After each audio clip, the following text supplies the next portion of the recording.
आहे, हे जग सृष्टी निर्माण करणारा कोण आहे, आणि याचा प्रेम भाव संतादिकांनी आपल्या मनात ठेवला. माईबाप मनात ठेवला, त्याच्यावर इतकं निर्भीड प्रेम केलं की त्या भगवंताचं आणि या संतांचं अस्तित्व एक झालं. म्हणून आपल्याकडे तुका विष्णू नाही दुजा म्हणे रामेश्वर भट्ट, महाविष्णूचा अवतार.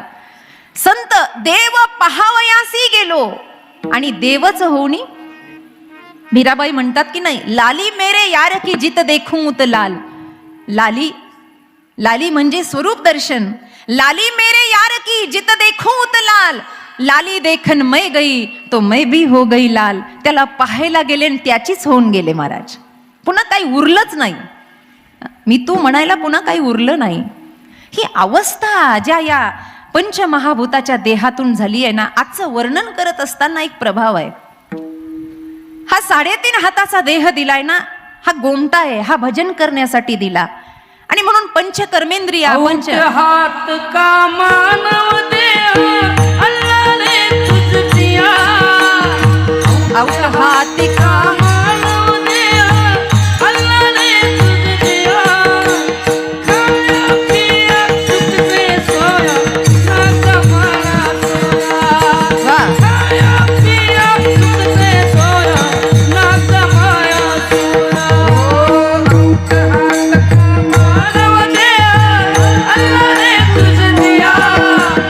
औट हात का मानव देह अल्लाह ने तुझ दिया. खाया पिया सुख से सोया ना कमाया सोया. हा पिया सुख से सोया लाख जमाना.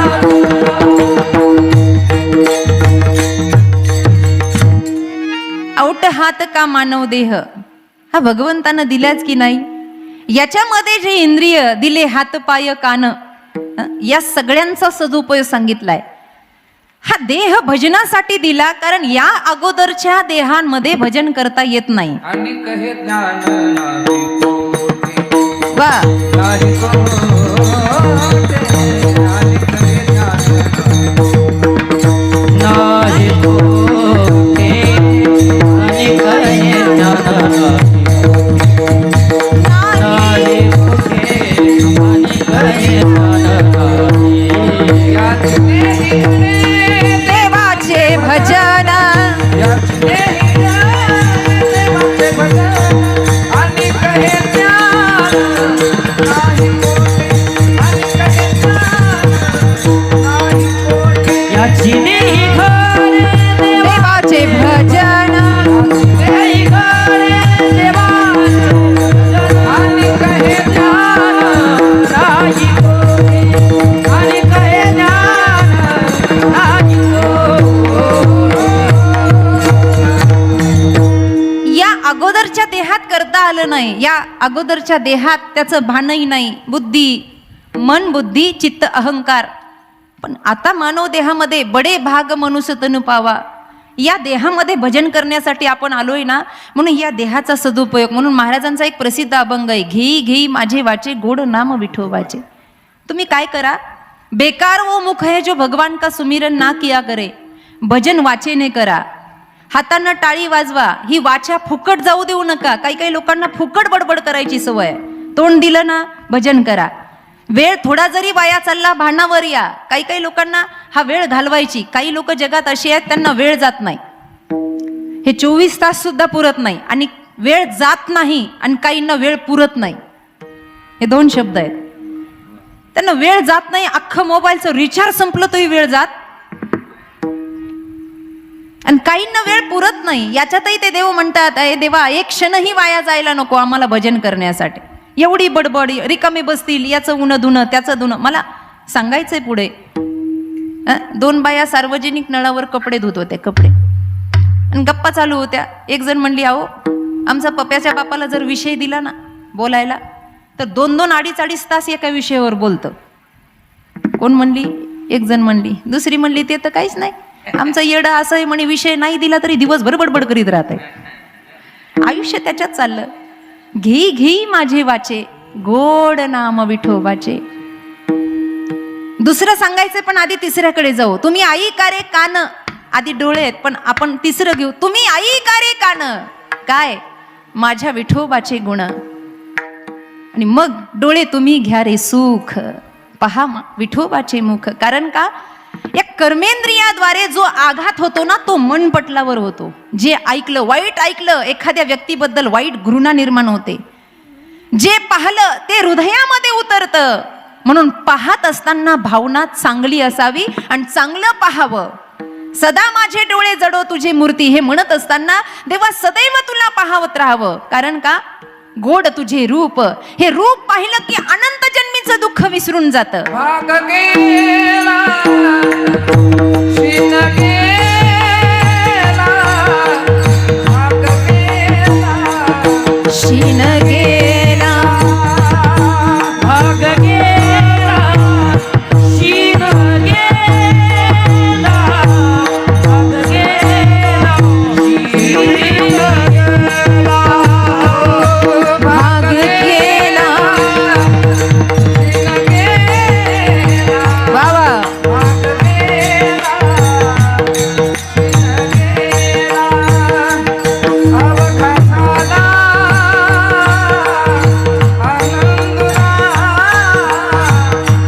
अवघा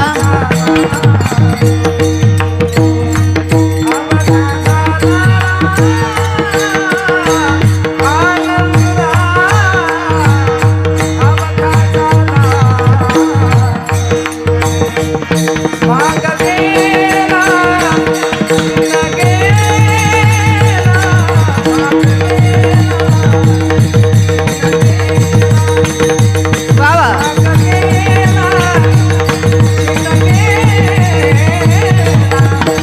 भाग गेला, भाग गेला शीन गेला, भाग गेला शीन गेला, गेला शीन गेला, भाग गेला.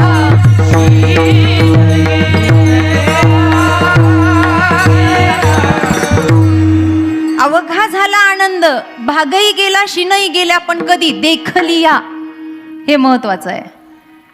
आता मन कुठे पडणार नाही, कारण तुझे चरण देखलिया. प्रेम रस बैसली मिठी दिली मिठी पायासी. अर्थ आहे, जेव्हा पाहिलं त्याच्याबद्दल प्रेम निर्माण झालं आणि त्या प्रेमाचा आघात मनावर झाला. कारण भक्ती तत्वामध्ये पाहणं महत्वाचं आहे. देव पाहावा, आणि तो पाहिल्यानंतर काय अवस्था होते, या गवळणीचं दुसरं चरण, देखीला डोळा. देखीला डोळा बैसला, देखीला डोळा बैसला, देखीला डोळा बैसला, देखीला डोळा बैसला, देखीला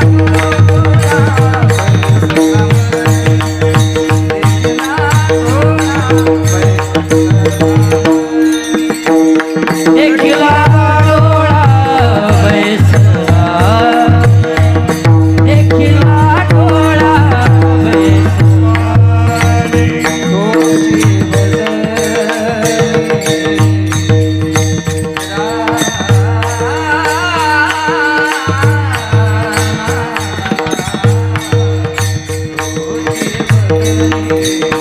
तोची वा.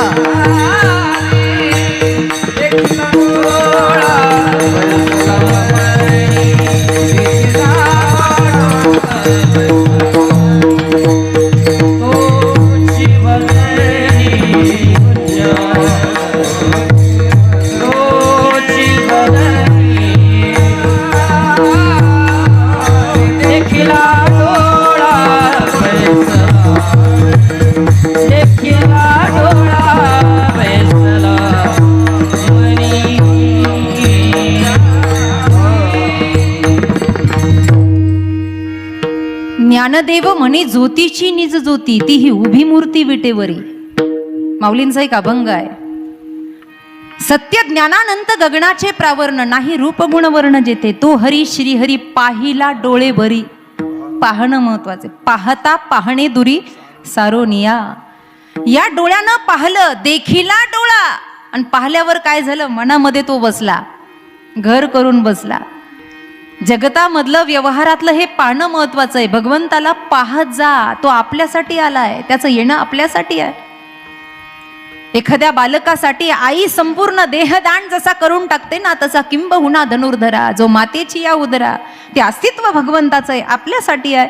मंदिरात आपण गेलो की त्याला पहा, लावून घ्यायचंय का?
विठ्ठल विठ्ठल विठ्ठल,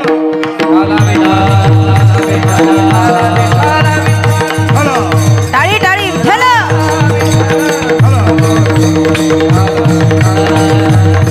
परमात्मा तत्वामध्ये पाहावं देवाला. देव पाहायला जायचंय. आपण मंदिरामध्ये जातो पण देव पाहत नाही. बऱ्याच लोकांना मंदिरात गेल्यानंतर डोळे झाकायची सवय. इथं बसलेले 75% तसे आहेत. मंदिरात जाते, लांब लांबून येते, मंदिरात देवाच्या समोर उभा राहिलं डोळे झाकून काय बडबड बडबड करतेत कुणास ठाऊक. मी एकदा आमच्या स्वामीजींना विचारलं होतं, म्हटलं असा कोणता वर्ग आहे स्वामीजी की समोर देवाच्या गेल्यानंतर डोळे बंद करतात? ते म्हणले, बाळ तू शाळेमध्ये गेली होती ना? म्हणलं हो. म्हणले वर्गात जर काही चुकलं आणि अचानक वर्ग शिक्षक आला तर विद्यार्थी शिक्षकाच्या तोंडाकडे पाहतो का? कशाला नाही म्हणता तुम्ही सुद्धा. काहीच चुकलेलं असल्यावर आपण वर तोंड करून पाहत नाही, तसं काहीतरी कर्म चुकलंय म्हणून देवाकडे पाहायची इच्छाच होत नाही. कारण नजरों से भी निहाल होते हैं जो प्रभु की शरण में आते. त्याच्याकडे पहा ना, तो किती सुंदर आहे. अनंत जन्माचं. कारण पाहिल्यानंतर मनावर आघात होतो. अनादिकालाचे वाईट संस्काराचा गंज या मनावर बसलाय. या कलियुगाच्या प्रवाहामध्ये मनही काळं झालंय. नरसिंह सरस्वतीचा गुरुचरित्र ग्रंथ, या ग्रंथामध्ये असं वर्णन आहे की कलियुगातला व्यक्ती कीर्तनात बसला तरी त्याचं लवकर मन लागणार नाही. कावळा शिवल्यावर लोकांची अवस्था बघा, प्रवचन ऐकण्याची राहतच नाही. कावळा शिवलात का हे शिवले तेच कळत नाही, पळायची घाई आहे. 7 ते 9 कीर्तन असलं की स्वतःची घड्याळ सोडून दुसऱ्याच्या घड्याळात पाहतं, कारण मन लागत नाही बाबा. ही मनाची अवस्था आहे. मनावर अनादिकालाचे वाईट संस्कार आहे. ते वाईट संस्कार घालवण्यासाठी पाहणं महत्वाचं आहे. गवळणीने पाहलं देवाला. देखिला डोळा, बैसला मणी, तोची वदनी उच्चारी. आता तो वारंवार वदनातून यायला लागलाय.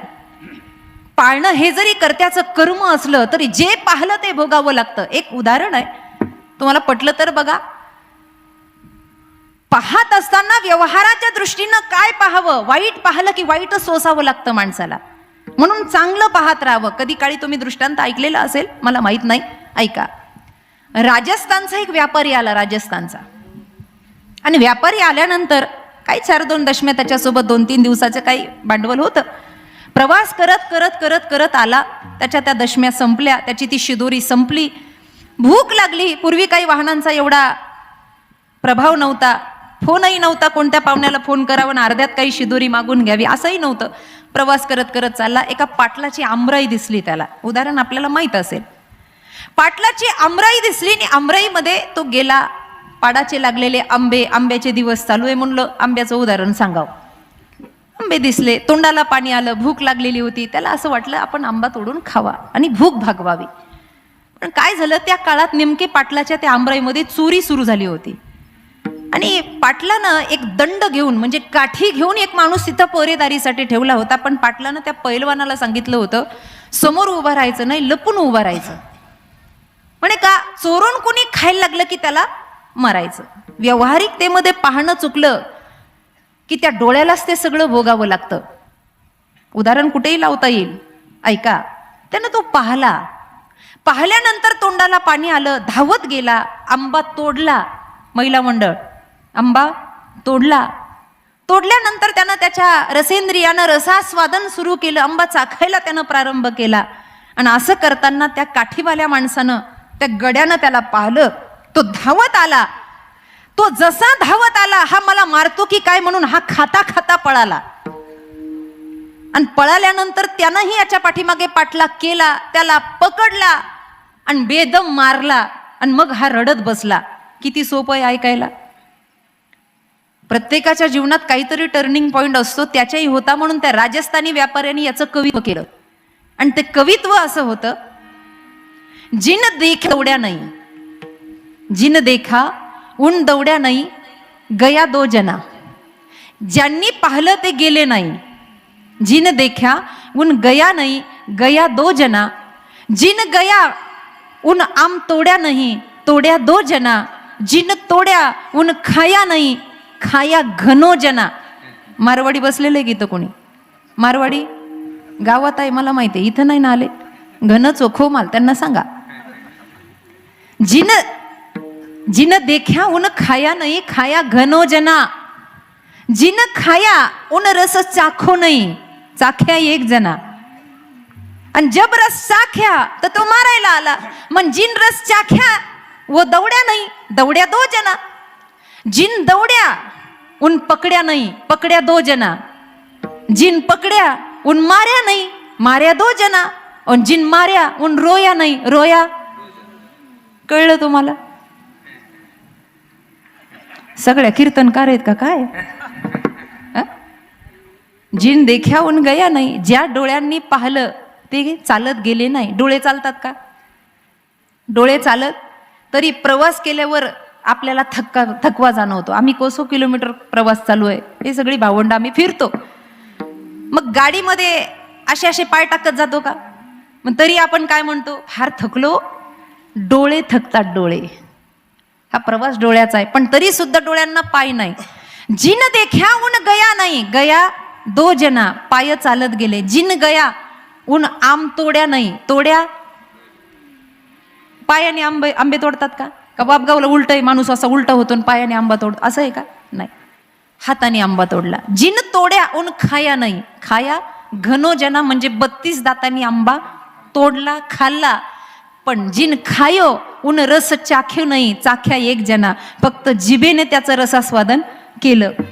जिन चाख्या उन भाग्या नाही, काठी घेऊन तो मागून आला. पण जिन चाख्या उन भाग्या क्या? जीभ पळते का? चरा चरा बोलते पण पळते का? पळत नाही. मग पळलं पुन्हा कोण? पाय पडली. जिन भाग्या उन पकड्या नाही, पकड्या दो जना. जिन पकड्या उन मार खाया नाही, खाया. आणि जिन खाया उन रोया नाही, रोया. पाहिलं कोणी होतं? रडलं कोण? व्यवहार आणि संसार हा रडवणाराच आहे. यामध्ये पाहण्यासारखं ब्रह्मतत्व आहे. मंथोनी नवनीता तैसे घे अनंता. सगळं जग ब्रह्मतत्वानं भरलंय, पण ते पाहण्यासाठी आमचे डोळे तयार नाही, कारण आमच्या मनावर विषयाचा आघात आहे बाबा. आजची गवळण म्हणते, मी जे पाहिलं ते माझ्या मनात बसलं, आणि मनात बसलं माझी अवस्था काय झाली. अभंगाचं प्रथम चरण. कोणी भुलली नारी, हा, कोणी भुलली नारी, कोणी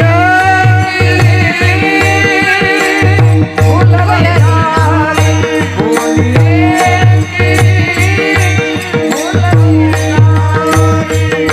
कोणी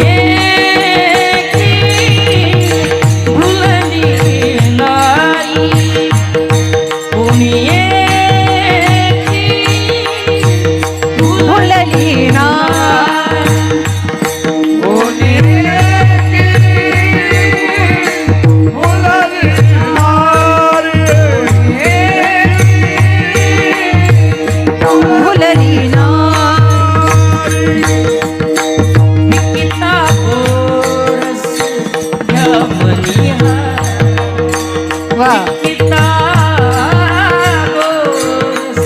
बात. देखला डोळा बैसला मनी, देखला डोळा बैसला मनी.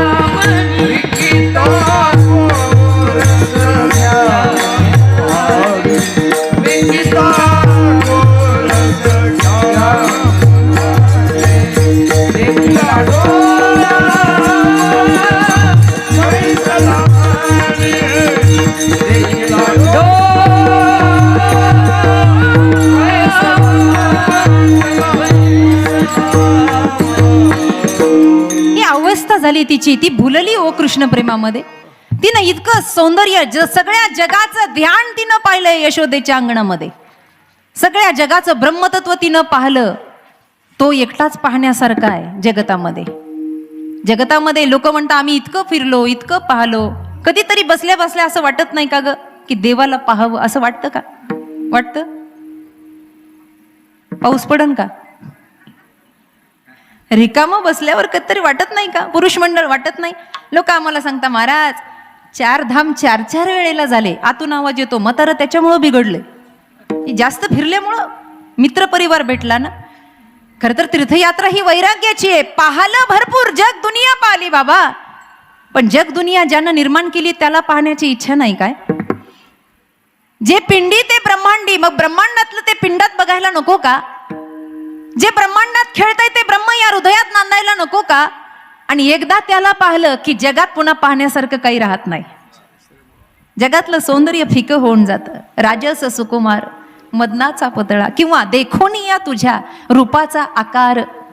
हा आकारच एवढा गोडवा आहे की भल्या भल्यांना याने वेड लावलं. गवळणी वेड्या झाल्या, संत महात्मे वेडे झाले. कोणी एकी भुलली नारी. भुलणं महत्वाचं आहे. संसार व्यवहारामध्ये आपण भुलता, पण ते व्यवहाराचं आणि संसाराचं भुलणं कामाचं नाही, उपयुक्ततेचं नाही, उद्धाराचं नाही. परमात्म तत्वात विदेयी अवस्था झाली पाहिजे. जोग भोग मह राखीव गोई, राम बिलोकत प्रगटीव सोयी. महाराजा जनकांचं उदाहरण दिलं भगवान श्रीकृष्णाने. अरे अर्जुना, माझं तत्व जनकांनी जाणलं आणि त्यांची विदेयी अवस्था झाली. देहातीतच नाही आहेत, विदेयी अवस्था. आता इथं बसल्यावर काहींचं लक्ष भजनामध्ये आहे. ते छोटंसं बाळ बघा इथं कोपऱ्यात उभं आहे, ते भुललं म्हणून उभं आहे. नाही तर आपले कार्टून पाहून पाहून कार्टून झाले. ते भुललं बघा, टाळ घेऊन उभं आहे. हे भूल नाही. आणि ही सुरुवातच महत्वाची आहे. बालपणात भुलायची सवय लागली ना की तरुणपणात अवघा रंग एक झाला, रंगी रंगला श्रीरंग.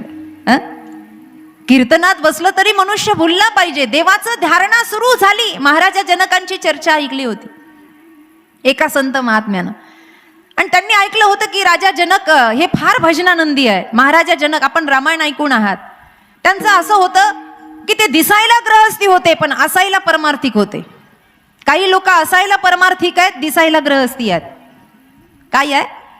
आतून संसार भरलेला नसावा, आतून गच्च परमार्थ भरले, वरून साधं बोळ काही दिसू द्या. काही काही लोक एवढे तत्वनिष्ठ वाटतात पण शेवळातच अडकलेले आहेत. काही काही अभ्यासू वाटतात, उमजत काहीच नाही. मग सुटत का नाही? तुकोबरायांना शाश्वती भगवंताची, नश्वराचं ध्यान, शाश्वताचा अनुभव आला म्हणून डोंगरावर बसले तपचर्या करत. माझा एक साधा प्रश्न आहे. इथे सगळे वडीलधारी बसलेले आहेत, तिकडे आमचे दादा खुर्चीवर बसलेत, हे तात्या वगैरे सगळी भजनानंदात डुबलेली माणसं इथं बसले. साधा प्रश्न आहे, भंडारा डोंगरावर पहिले काय होतं महाराज? आता कोट्यावधीचं मंदिर चालू आहे, त्या भंडारा डोंगरावर पहिले काय होतं?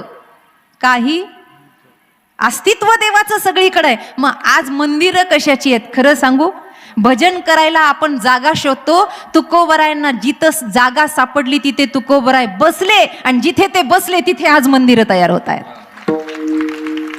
कारण त्यांचं बसणं आणि त्यांचं भजन ही विदेयी अवस्था होती. माझी मज झाली या नामाच्या, छंद या नामाचा घेतला असे. कुणी एक व्यक्ती आला होता तुकोराम महाराजांना शोधायला सुद्धा. अरे कोण तुका है भजन करणेवाला? बाहेरून आला होता, बाहेरच्या राज्यातून. शोधत शोधत आला आणि मुक्काम दर मुक्काम करत आला. सकाळच्या वेळेला देहूमध्ये पोहोचला. आता सकाळची आंघोळीची अवस्था बहिर्दिशेची आहे. घरामध्ये टॉयलेटची व्यवस्था झाली म्हणून माणसं आता बाहेर जात नाही. पहिले डोंगराकडं आपली पर्यायी व्यवस्था काय होती? निघाले महाराज. वंदनीय तुकोबारायांचं सांगते, आपल्या बापाचं सांगते आहे, नीट ऐका. स्नानाच्या अगोदर बहिर्दिशेला तुकोबराय गेले आणि तो माणूस चौकशी करत करत गावामध्ये आला की अहो तुकाराम महाराजांना कुणी पाहिलं का? कोण तुकोबा आहे? मला पाहायचं आहे. अहो भजनानंदामध्ये डुबलेला एकमेव साधू, आता मला बघायचं आहे. मग काही लोकांनी सांगितलं हो आत्ताच तुकोबा इकडे गेलेत बरं का. आता इकडे गेले म्हणल्यावर लोकांनी स्पष्ट सांगितलं अहो ते बहिर्दिशेला गेलेत, तुम्ही इथेच थांबा, ते तिकडून येतील. पण त्यानं ओघ घेतला तर त्या तिकडच्या दिशेतून सुद्धा विठ्ठल विठ्ठल भजनाचा आवाज येत होता. त्यांना आल्यावर विचारलं महाराज अहो तुम्ही अपवित्र जागेवर गेले तरीही भजन चालू कसं काय? महाराजांनी उत्तर दिलं जिवे झाला चढ, बाबा जिवे झाला चढ,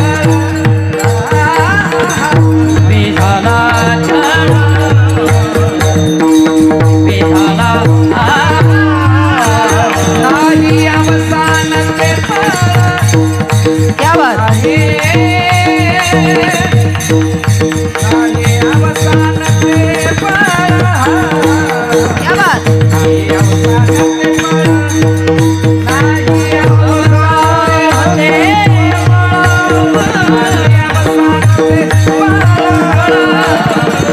नाही अवसान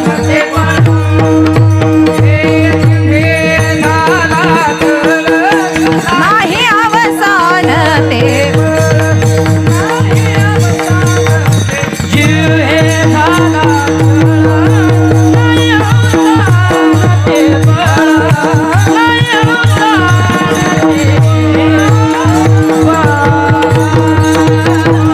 या अवस्थेची अनुभूती त्यांना आहे हो. म्हणून तर हे वर्णन त्यांच्या समोर आहे. आज गवळणीला ते आपल्या दृष्टीने पाहतात, त्यांचा तेवढा अधिकार आहे. महाराजा जनकांची चौकशी करत एक साधू महात्मा आला आणि आल्यानंतर ते म्हटले का हो थोडंसं जरी भजन करायला लागलं की पंचक्रोशीमध्ये चर्चा निर्माण होते की हा भजनानंदी आहे. आणि आता तर जास्तच होती फेसबुकमुळं. एखाद्यानं पारायण केलं ज्ञानेश्वरी पारायण प्रारंभ की भेटलेला माणूस त्याला माऊलीच म्हणला पाहिजे. एवढा तर प्रचार आहे सध्याच्या काळामध्ये. गिरी कंदरीत पूर्वे महात्मा बसायचे, त्यांनी प्रचार केला नाही. कारण दान आणि परमार्थ हे गुप्त धन आहे. हे दाखवायचं नसतं, हे अनुभवायचं असतं. दाखवण्याची गोष्ट नाही आम्ही एवढा परमार्थ करतो, हे दाखवायचं नसतं. दाखवलं प्रदर्शन झालं, दर्शनच नाही. ज्या दिवशी प्रदर्शन थांबतं त्या दिवशी दर्शन होतं. आणि म्हणून महाराजा जनकांच्या भक्तीचा महिमा ऐकला आणि तो साधू महात्मा आला. बरं तो आला, झोपू नका, माझ्याकडे बघा, मला माहिती झोपायची वेळ आहे म्हणून, अजून काला खायचा आहे, झोपू नका, जागे वा जागे. महाराजा जनकांना बातमी कळाली, साधू पुरुष सत्पुरुष आले. बरं ते आले तर संपूर्ण देह उघडा होता, फक्त केळाच्या साला एवढी लंगोटी घातलेली होती महात्म्यांनी, बरं का. आणि महात्म्यांनी सांगितलं नाही मी कशासाठी आलो म्हणून, मनातच ठेवलं. महाराजा जनक आले, म्हणले मुनिवर थांबा आता काही काळ. म्हणले ते म्हणले महाराज काळजी करू नका. महिनाभर महात्मा तिथे थांबला. पण रोज महात्म्याचा एकच ध्यास असायचा बाबा, काय? या जनकाला अनुभवायचं. लोक म्हणतात हा विधेय आहे, अजून मला जाणवला नाही हा विधेय आहे म्हणून. हा भानावर नाही, भजनाला लागल्यावर याची अवस्था, हा भुलतो, हा मग्न होतो, याला काही सुचत नाही. हे फक्त मी ऐकलंय आणि कानावर माझा विश्वास नाही, मला डोळ्यानं पाहायचंय. पाहणं महत्वाचं आहे ना. अशा अवस्थेत तो महात्मा तिथं महिनाभर राहिला, काहीच अनुभव नाही. एक दिवस देवालाच देखवलं नाही. आणि दोघही वाटिकेमध्ये बगीच्यामध्ये गप्पा मारत बसले. गप्पा मारता मारता रामतत्वाचा अनुग्रह झाला. राम चर्चा सुरू झाली आणि महाराजा जनकांनी डोळे बंद केले. आता त्यांचं भजन असं होतं की डोळे बंद केले की देव समोर यायचा, डोळे बंद केले की देव समोर यायचा. आपण डोळे बंद केले की अंधार समोर येतो. तुम्ही बघा डोळे बंद करू, आता बघा बरं, करा बरं डोळे. अहो करा ना, मी काय खिशातले पैसे चोरायला लागले का? डोळे बंद करून आता बघा, कारण मन निर्मळ नाही ना, सगळा अंधार येतो डोळ्याच्या समोर, देव काय येत नाही. किती लांब आहेत अजून आपण ब्रह्मतत्वापासून, कळतंय का? त्यांनी नेत्र बंद करावे, डोळ्यातून झरझर झरझर पाणी वाहावं आणि राम तत्वाचं ध्यान लागावं. ध्यान लागलं हो. आणि यांना ध्यान लागलेले पाहून हे महात्माही डोळे झाकून तिथं बसलं आणि हे चाललं राम राम राम राम राम. असं झाल्यानंतर भगवंताची किमया, कुठून कसा अग्नी प्रज्वली झाला, महलच पेटला. आणि महल पेटल्यावर सगळीकडे आक्रोश. महल पेटला, वाडा पेटला, महल पेटला, वाडा पेटला, सगळीकडे घाई गोंधळ सुरू झाला. हा हाय कल्लोळ ऐकून एक सैनिक आला आणि म्हणला, महाराज महाराज उठा, अहो तुमचा महल पेटलाय. महल पेटला ज्याचा तो बसूनच राहिला, पण ज्याची लंगोटी वाळू घातली होती ते पळलं. जे पाहायला आलं होतं ना, त्याची एवढी एवढी लंगोटी तिथं वाळू घातली होती, सुकू घातली होती, ते पळालं. आणि ते पळून लंगोटी उचलून घेऊन आलं.